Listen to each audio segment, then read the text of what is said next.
Ma'am. प्रतीक्षा, तुझं एकदा पूर्ण नाव वगैरे सांग आणि तुझी ओळख करून दे विद्यार्थ्यांना. मी प्रतीक्षा बलकार, SPDM कॉलेज TYBSc फिजिक्समधून माझं ग्रॅज्युएशन झालेलं आहे. मी ह्या विद्यालयाची खूप आभारी आहे की त्यांनी मला बोलण्याची संधी दिली आणि व्यासपीठ प्रस्तुत करून दिली. बरोबर. आता ह्या करोनाच्या दुसरी जी लाट होती त्याच्यात अनेक लोकांचं खूप नुकसान झालेलं आहे, विद्यार्थ्यांचं पण नुकसान झालेलं आहे. तर तू याच्यावर कशी मात केली आणि तू तुझा वाचनाचा छंद या काळातही कसा जोपासला?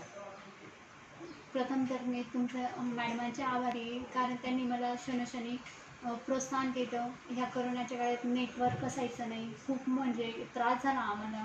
खेड्यावर नेटवर्क नसतं, लगेच पावसाचा प्रॉब्लेम, गाड्यांचा प्रॉब्लेम. पण मी प्रथम वर्षापासूनच अपडाऊन करते आणि मी जेव्हापासून प्रथम वर्षाला मी मॅडमांना भेटते, स्वतःची ओळख करून दिली मॅडमांनी मला.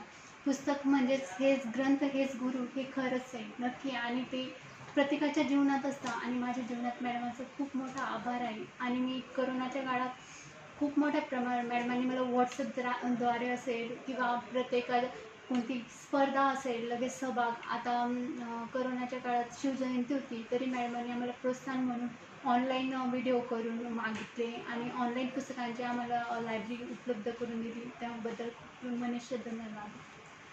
कारण हे जे वातावरण आहे किंवा ही जी स्थिती आहे पूर्ण जगभर करोनाने त्याचं पसरलेलं आहे आणि अशा काळात विद्यार्थ्यांचं मनोधैर्य जे आहे ते सुद्धा खूप मोठ्या प्रमाणात खचून जातात. कारण पुढे काय आहे, आपलं भविष्य काय आहे, आपल्याला परीक्षा द्यायला मिळतील की नाही, आपण पुढे स्पर्धेच्या युगात कसे टिकणार आणि हा जो निकाल लागणार तो सगळ्यांना सारखेच मार्क मिळणार, मग आपण याच्यात कसे टिकणार, या धडपडीमध्ये आपण आपल्याला कसं सिद्ध करायचं, अशा अनेक संकटांमध्ये अनेक प्रश्नांनी विद्यार्थी घेरलेला आहे. आणि अशा परिस्थितीत तू तुझ्या मनाला कसा सल्ला दिला? मी प्रथम कुठली पुस्तकं तू वाचली? मी आणि तुम्ही हे अन्सार शेखांचं कलेक्टर होणार हे पुस्तक वाचलं. परत अग्निपंख असेल, छावा असेल, अजून खूप असे पुस्तकं होते की त्यांनी रिच डॅड पुअर डॅड मॅडमांनी प्रत्यक्षाने मला मनोधैर्य वाढवून माझं मनोबल वाढवलं आणि पुस्तकातून मला खरं जीवनाचा अर्थ कळाला. पुस्तक हे पूर्ण आपल्या जीवनाला कलाटणी देण्याचं काम करत असतं आणि खऱ्या अर्थाने पुस्तक हा आपला एक गुरु आहे, मित्र आहे. आणि या काळात प्रतीक्षाला पुस्तकांची खूप मदत झाली. आता तुझं TYBSc पूर्ण झालं ना, आपल्या विद्यार्थ्यांना तू काय सल्ला देऊ इच्छिते?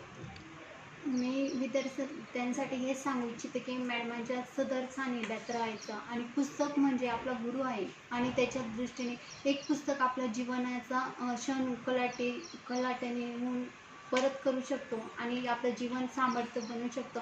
आणि मला असं वाटतं की आपण ज्या परिस्थितीतून आलेलो आहे त्या परिस्थितीवर मात करून आपण आपल्या समाजासाठी आणि आपल्यासाठी स्वतःसाठीही आणि दुसऱ्यांसाठीही मॅडमांसारखं परोपकारी होऊन पुस्तक हेच गुरु मानून आपल्या मनोधैर्याला वाढवून प्रगती करावी असं म्हणून. खूप धन्यवाद, तू इथे आली आणि आपल्या विद्यार्थ्यांना अतिशय चांगलं मार्गदर्शन दिलं. नक्कीच निगेटिव्हिटी काढून टाकून मनात जे काही आपण सकारात्मक विचार कसे आणता येतील हा जर प्रयत्न केला तर जीवन खूप सुंदर आहे. धन्यवाद प्रतीक्षा. थँक्यू. Thank you ma'am.